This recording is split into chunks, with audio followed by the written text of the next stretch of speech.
Long distance relationship ki ahumsuba part mayang yafamda khudul tamjage. Priti ka sundamga wari sanarbe matungda Priti na sumna khanjai mahakpu saukhabra haina. Sumnamna muk magi wakhanda sumna khalli. Wakhalda angakpa ama faurami kibasu jamna kirami. Tariba pausi achumba oiramgadra.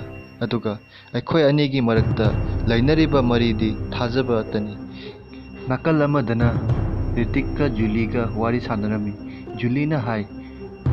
Ritik nang wakhal lausing jamna leiba misak amani. Nangi tungi punsi sigalai India da natte. Nang amuk hanna India chatkhanu. Aina hariba se jaro. America sida thabak tawna lay. Aina haiba se amta khallaga jebu. Aidi nangi kari wakhal khalibage haibado khafam khangde. Ai nangbu luhongba pami. Luhong lo matungda nang jam laina sida leiba jagani. Matamduda Ritikna asumna kumai. Aigi nupi ai thawaidagisu jamna nungsi.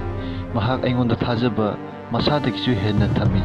Aduga mahakka kari gumba matamda haujiksu mahakna nungti numit khudingi aibu lakpa ngairi. Chahi amagi tagi warini. Aduga mahakki thajaba manghanba pamde. Aigidi hayeng ayuki flight ta ai amuk hangadabani. Ritik adu hairamlaga chatkirami. Nongale Ritik jumda hanbagi makutta mahakki bag ama pairaga gari ngairinge tanjaduda Priti laami. Priti na asumna hairagrami. Ritik aibu ngakpiyo aingonda aranba wakhal ama khallure. Ritikna karino aranba wari haisibu. Ritikna hangakpaduda Priti haifam khangdudana ngahak khallinge tanjaduda Pritina sumna khumlai. Pritina hairai nahan nongma nanga topa nupi amaga phamlaga wari sanaba urammi. Adu aina sunamda haibani. Sunamna amata thajade. Mahakti nakhoi anigi marakta leinariba nupa nupi oiba gi thajabase mahanba pamlamde. Somdana sunamna phone tawbada loire.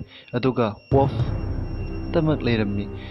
Adugi matungda ikhang kanghaudana jumgi calling bell khinglakpa makhon tai.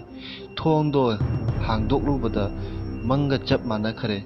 Mahakki mapuroiba oirambaduga mittagi pirang chentharami. Sunamna sumna hairami. Asengbagi nangse laabo natragana aigi manglanda laiba jala. Ritikna hairami mangla natte taibangni. Ritikna karino letna sum leirage haibro. Aibu imungda changbuga piroi haibro. Asum hairingeda amuka Ritikna hairami. Pritina kari karina nongonda hairaba paubada thajaba manghande. Aina miramda thabak suba chatkhrabasu thawaidi sida lehauri. Sunamna muk hairagri hojikkanse nungsinaba thajaba amata thamnade. Nupi oibasing mapuroibabu thajade. Jum kainai. Aduga aidi adugumba kayado thajade. Ritikna hairai hojikta khangi nangna aibu kayam nungsi haibado. I love you too. Adugi matungda makhoi ani harau tayamna nungaina laiminaki. Asini mioiba akoigi thajaba haibase amana mabu thajanadadi nungsida mai pakpa ngamoi haina thamjage.